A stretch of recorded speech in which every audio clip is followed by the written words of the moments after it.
Baik anak-anak sekalian, untuk memulai pelajaran hari ini, marilah kita berdoa bersama-sama meminta kepada Allah agar kita diberikan ilmu yang bermanfaat. Silakan untuk ketua kelas memimpin doa di kelas ini. Duduk siap. Sebelum memulai pelajaran, marilah kita berdoa terlebih dahulu. Berdoa di dalam hati masing-masing, persilakan.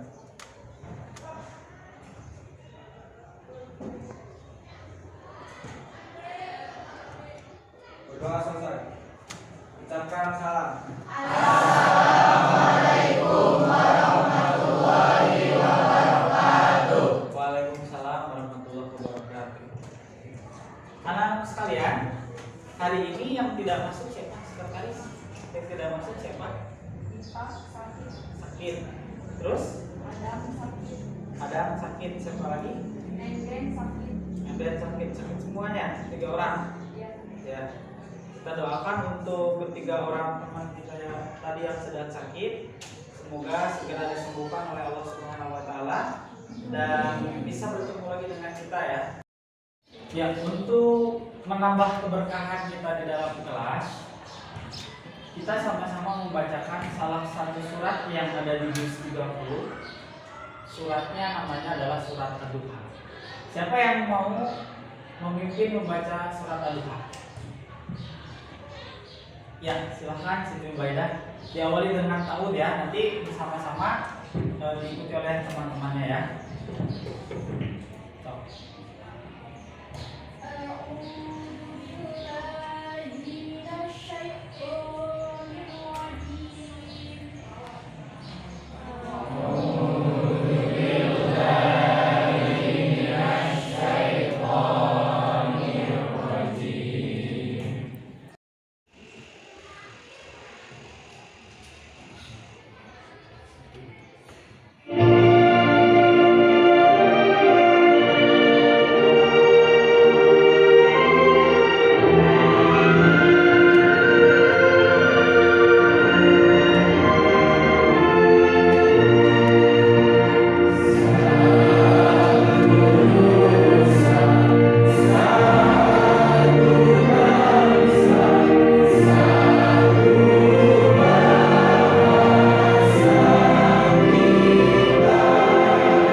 Setelah di minggu yang lalu kita membahas tentang Al-Quran, di mana Al-Quran ini kalau kita ambil kesimpulannya, yang pertama adalah kalam Allah yang diturunkan melalui malaikat Jibril kepada Nabi Muhammad sebagai pedoman hidup umat manusia dan membacanya adalah ibadah. Nah, kita pada minggu ini akan membahas tentang sumber hukum Islam yang kedua. Ya, ingat yang keberapa? Yang kedua. Tahu yang pertama itu adalah Al-Quran, yang kedua ini namanya adalah hadis. Oke, yang kedua apa namanya? Hadis. Sebelum kita membahas jauh mengenai hadis, ya,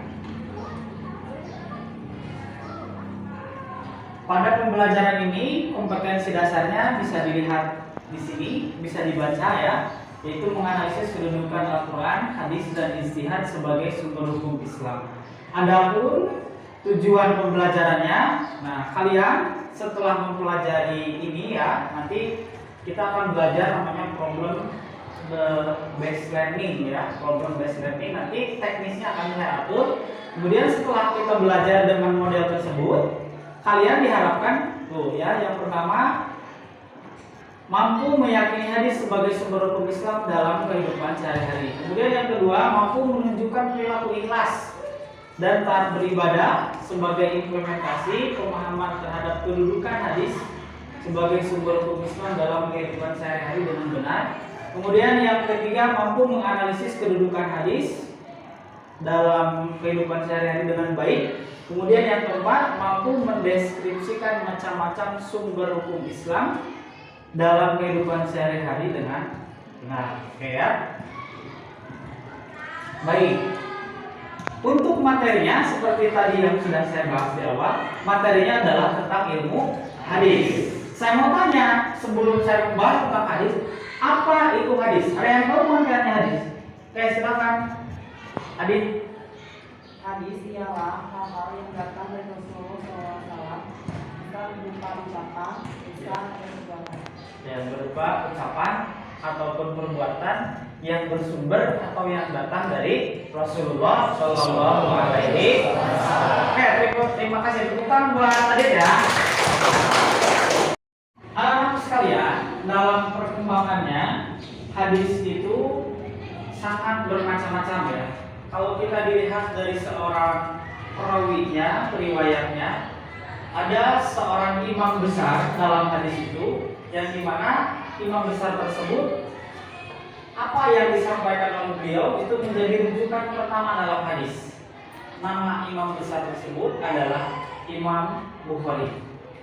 Nah, untuk lebih memahami Imam Bukhari kecil, dari mulai kecil, kemudian proses belajarnya sampai dia menjadi seorang ahli hadis yang luar biasa, marilah kita simak video yang akan ditayangkan berikut ini. Imam Al-Bukhari itu kan, itu beliau lahir, kemudian tumbuh usia 2 tahun ayah meninggal, kemudian 4 tahun itu divonis di jadi bisa melihat secara medis. Nah, tapi ibunya itu tidak pernah sukses. Ibunya menyancang dengan ayahnya, anak ini dalam keadaan apapun dia mesti menggapai cita-cita tertinggi bermanfaat bagi agama dan umat. Maka sepeninggal ayahnya, ibunya meneruskan cita-cita itu, dikuatkan dengan doa, perjuangan yang berikhtiar sebagai simbol. Maka dikirimkanlah kemudian ke satu madrasah untuk mulai menghafal Quran.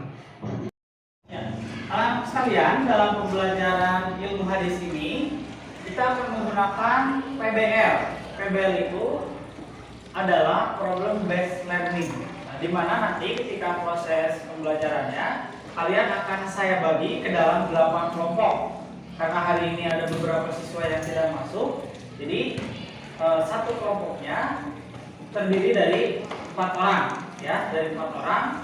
Kemudian nanti berkumpul. Kemudian setelah berkumpul nanti akan saya kasih sebuah LKPD, lembar kerja atau lembar kegiatan peserta didik. Kemudian nanti kalian mengamati video yang saya tampilkan. Setelah diamati, lihat di LKPD-nya apa yang diperintahkan, kemudian silakan kerjakan sesuai dengan kemampuan kalian yang ada di kelompok kalian masing-masing. Ya, awas jangan sampai sama dengan yang kelompok lain. Bisa dipahami ya?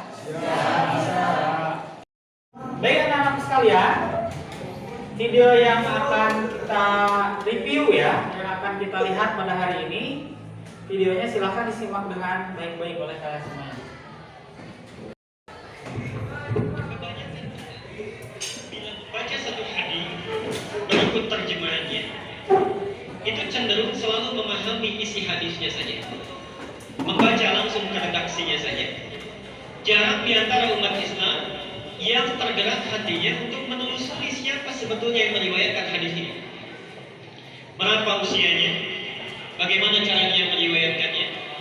Apa motivasi yang menjadikan dia ingin meriwayatkan hadis Nabi? Orang-orang yang selalu melihat pada unsur yang pertama ini, yang meriwayatkannya, itu biasanya menemukan sisi-sisi lain untuk memotivasi bagaimana dia bisa beramal dalam hidupnya.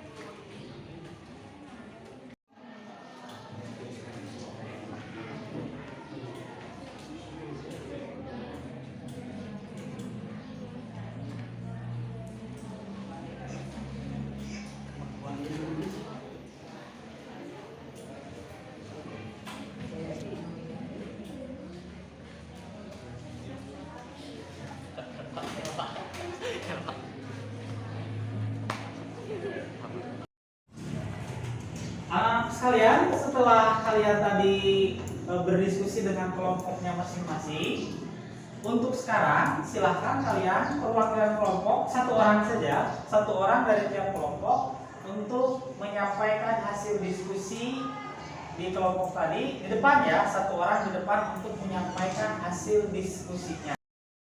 Assalamualaikum warahmatullahi wabarakatuh. wabarakatuh. Waalaikumsalam warahmatullahi wabarakatuh. Kami dari kelompok 2 ingin mempresentasikan hasil diskusi dari kelompok kami. Pada diskusi kali ini, kelompok kami akan membahas tentang masalah yang berkaitan dengan maraknya hadis palsu sepeninggal Rasulullah Shallallahu Alaihi Wasallam. Pertanyaan yang pertama, apa saja yang melatar belakangi adanya hadis-hadis palsu? Ada beberapa motif sebab yang mendorong membuat hadis palsu. Yang pertama, pertentangan politik. Yang kedua, usaha kaum zindik. Yang ketiga, fanatik terhadap bangsa, suku. Ya, melalui belajar diskusi dengan kelompok kalian masing-masing, saya sudah nilai ya, dan hasilnya kelompok 7 mendapatkan nilai tertinggi. Silahkan tepuk tangan untuk kelompok 7 ya. Kelompok 7 ini dari Cindy dan kawan-kawan ya. Kelompok 7 mendapatkan nilai terbaik. Anak-anak sekalian, setelah kita membahas tadi dengan kelompoknya masing-masing, Bapak hari ini akan memberikan sebuah evaluasi untuk kalian semuanya. Evaluasinya bisa kalian kerjakan di HP kalian masing-masing. Kemudian linknya sudah saya tulis di sini ya. Silakan kalian ketik linknya. Nanti hanya dalam beberapa menit saja. Waktunya hanya 10 menit maksimal. Kalian harus sudah mengirimkan jawaban di link tersebut. Siap ya? Siap. Silakan mulai dari sekarang.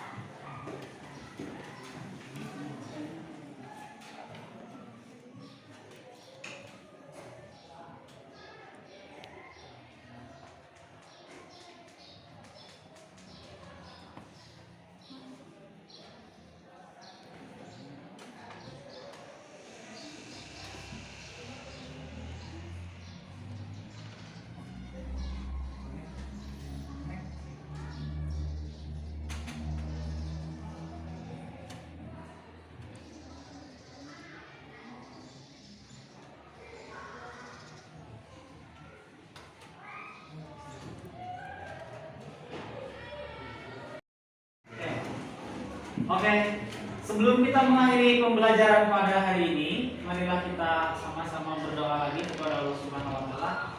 Silakan kepada KM untuk memimpin doanya.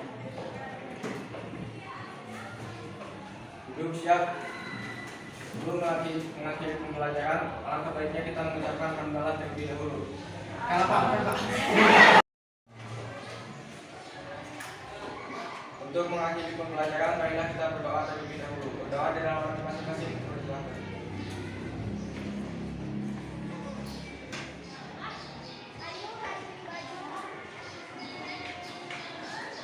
Berdoa selesai. Kita perang salam.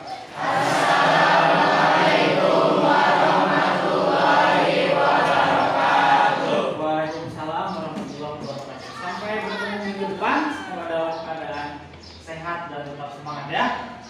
Assalamualaikum warahmatullahi wabarakatuh. Waalaikumsalam.